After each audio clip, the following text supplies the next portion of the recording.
Hey, it's your boy DJ Wolf again. Hey, I had something else on my mind. Talking about women out here today.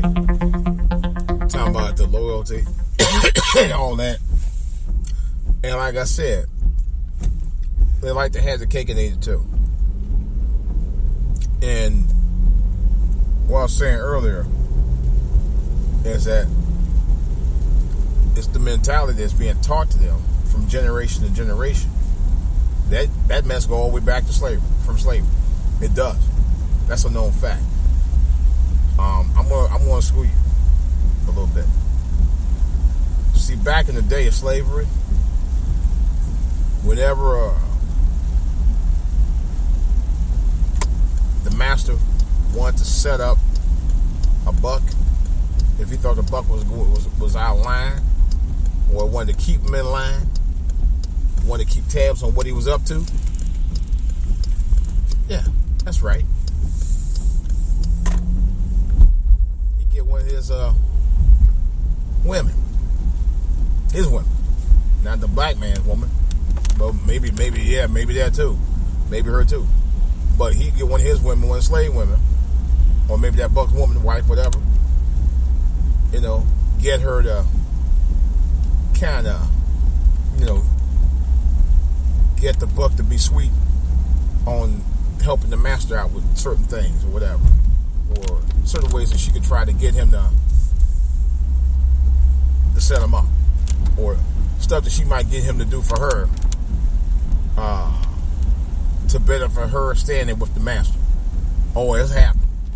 It's kind of like in today's modern society where women, and I've seen it happen, where you got sisters who do the same thing on the job, on a brother.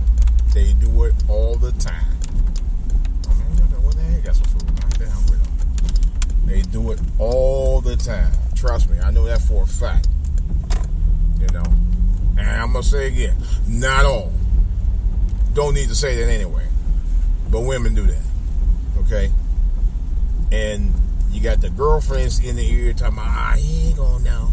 Your boyfriend or husband ain't gonna know. They ain't gonna know. Do your thing, girl. We ain't gonna say nothing. Yeah. And trust me, I've seen it happen. You can't say it ain't true. It is so true. It's ruined a lot of guys' relationships with black women. Which is in turn why a lot of black guys date women outside the race for that very reason. One of many reasons, but for that very reason alone. There are other issues where, you got guys seeing a mom. As a matter of fact, there was a show, I think it was Preachers of Atlanta, if I'm not mistaken. And one of the guys, I'm not going to say which one, has said, I think he talked, it's something he mentioned. It wasn't about his mom. I can't remember what it was, but I've seen situations where guys are talking about, my mom was kind of, had, different guys. And these guys saying that, or this one example where this one guy on this one show, I don't want to say his name or anything, he was sexually molested. I think either by a relative or by a mother's boyfriend or something like that. And when you have black men that experience horrible stuff like that goes on, they lose trust in black women. Or you got one where the woman, in the case of, I could say it, Chad Ochocinco's mom, is on the show that I watch now, where she admitted to dumping him off to his grandparents when he was 5. I think 5 or 6, something like that. And she kept on rolling.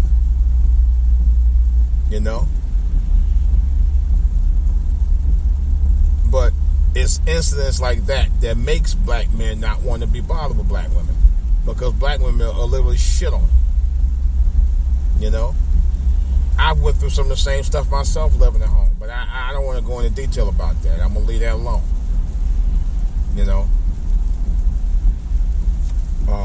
I'm going to leave that alone. But I've seen instances where moms are turn their daughters on their husbands and boyfriends. And we ain't talking about the thug dudes.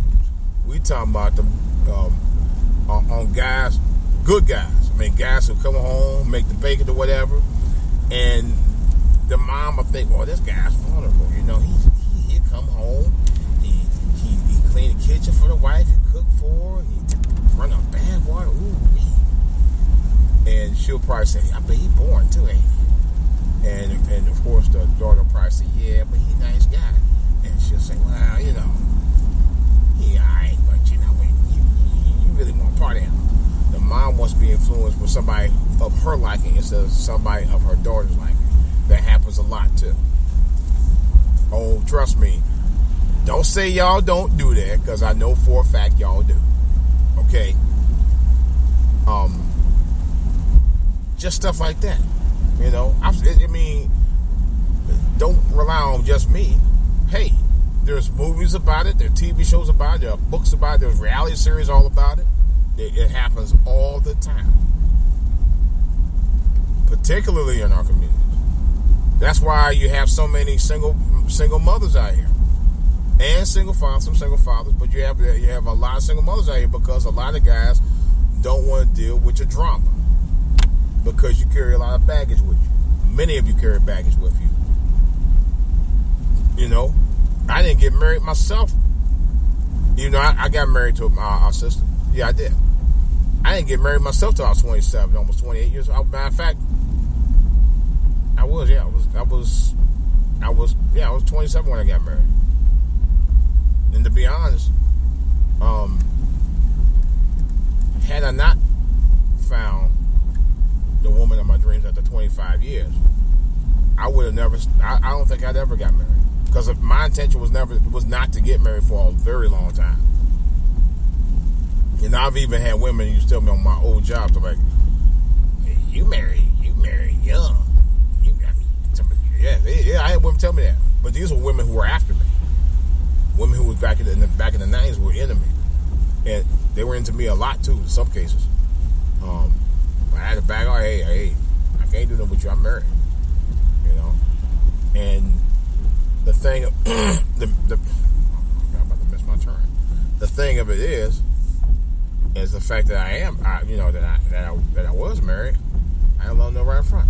I can't do nothing with you. We can't do nothing. We can't do nothing. We can't do anything. You know what I'm saying? Nothing. You know? And but I've had women, I had older women and younger women tell me that. So, it's like, how you when you got married? I was 27. Like, you too young. Yeah. Really? My sister and brother-in-law got married at 19 and 20. Well, no, I take that back. They were both 19. I'm sorry. They were both 19. Okay, I was 27. Okay, big difference. All right. So, I guess they were saying I didn't play a field long enough, but I think I did. You know, maybe not quite as long as I should have, but I mean that goes without saying. But I think I did, and. But like I said before, if black women start using their own minds and not be so heavily influenced by other women and girlfriends and aunts and grandmothers about getting it in early, or try to catch this football player before he takes off big or whatever, you know, by trying to, you know, make stupid mistakes. And that's something else I never hear people talk about much in the communities. It's girls who have to get pregnant early. I never hear anybody. No, we're praising women. Matter of fact, there was a song by Fantasia, who I like as a singer. I do. I love me some Fantasia. You know, I respect her game as an artist. I really do. I truly do. She's a brilliant singer. And I'll never. You can never take nothing away from her for that. She's very talented. My number one issue with Fantasia anyway is the fact she made a song called B-A-B-Y, Baby Mama. the songs you had to record. Why the fuck you record that damn song? Baby Mama. I said, oh my God. You did not make that stupid song. Because personally, that's a stupid song to me. She give it, matter of fact, I'm going to look up the lyrics for that song. And I may have to post it on another podcast. Because I really